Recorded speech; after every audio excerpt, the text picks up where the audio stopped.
De kei komen strak in de lak, we behandelen als prinsesjes en binnen ons de puntie staan verzwargen.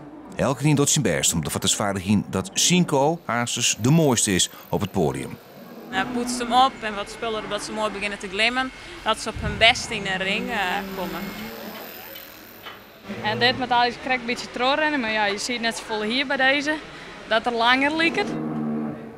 Een recht van kou is meestal net helemaal rug, want dat zijn wervels, dat bij mij dat ik net terug.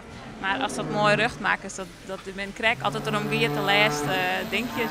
Een rechte reg, een mooie tekening, stevige jaren en goede poorten. Dit draait het om bij deze misverkiezing. Ik vergelijk je een komen hele ruchte voeten, dus die achter in de voeten te min hoeken zitten het. Vergelijk ik wel eens met een frommeske op naaldhakjes. Nou, die kennen het rennen en dat kennen komen ruchte voeten net. Die tript het een beetje.